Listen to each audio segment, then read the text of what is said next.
అలానే విశేషం అమెరికా అధ్యక్షుడు ట్రంప్ అమెరికాలో ఉండేటువంటి విదేశస్తులతో ఒక ఆట ఆడుకుంటూ ఉన్నాడు.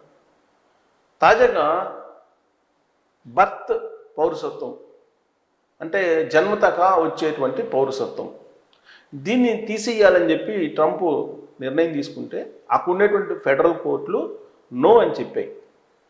అందుకే ఇప్పుడు దాన్ని మరొక మార్గంలో ప్రవేశపెట్టేందుకు ఆయన ప్రయత్నం చేస్తున్నారు. ఏంటంటే ఎవరైనా సరే ట్రావెల్ కోసం వచ్చేటువంటి వాళ్ళు, డెలివరీ కోసం వచ్చేటువంటి వాళ్ళు, లేదా ప్రెగ్నెన్సీగా ఉండి వచ్చేటువంటి వాళ్ళకి, పుట్టినటువంటి పిల్లలకి ఉండదు పౌరసత్వం అనేది ఆయన తేల్చి చెప్తున్నారు. ఆ బిల్లు తయారైంది. ఆ బిల్లు పాస్ చేయడానికి ఇప్పుడు అమెరికా ప్రభుత్వం సిద్ధమైంది. అంటే అక్కడ జాబ్ చేసుకునేటువంటి వాళ్ళు H1B వీసా లేదంటే ఇతరతర వీసాలతో ఉండే వాళ్ళకి ఇబ్బంది లేదు. జన్మతహా పౌరసత్వం వస్తుంది వాళ్ళ పిల్లలకి.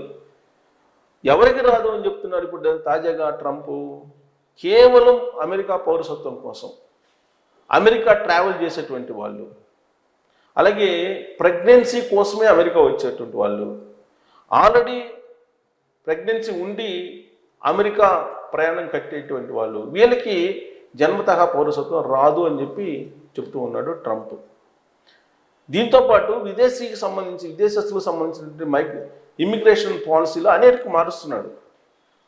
H1B వీసా కానీ, లేదంటే విజిటర్స్ వీసా కానీ, లేదంటే టూరిస్ట్ వీసాలకు సంబంధించినటువంటి నిర్ణయం కూడా ఈ మధ్య తీసుకున్నారు. బాండ్ పెట్టాలి, $20,000 బాండ్ పెడితేనే మీకు టూరిస్ట్ వీసాలు ఇస్తాము, ఇలాంటివన్నీ కూడా చెప్తూ ఉన్నారు. ఆయన లక్ష్యమంతా ఒకటే, America first, great America make again.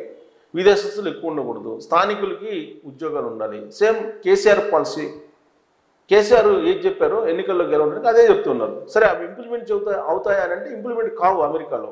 కేవలం ఆయన ఎగ్జిక్యూటివ్ ఆర్డర్స్ తీసుకొస్తారు. ఆ ఎగ్జిక్యూటివ్ ఆర్డర్స్ మీద సవాల్ చేస్తూ కోర్టులకు వెళ్తారు. ఫెడరల్ కోర్టులు ఏమో ముట్టికాయలు వేస్తూ ఉంటుంది. ఆ తర్వాత మళ్ళీ ఉపసంహరించుకుంటాడు.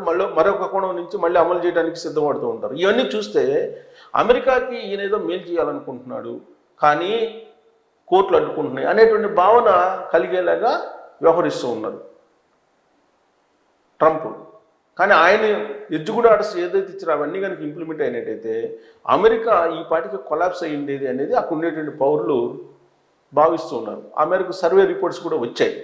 మరి ఇప్పుడు జన్మతహా పౌరసత్వం సడలింపు చేసి కొత్త మార్గంలో ఆయన తీసుకొస్తున్నాడు కాబట్టి దీన్ని మనం ఆహ్వానించవచ్చు అనే దాని మీద కామెంట్ చేయొచ్చు. Thank you.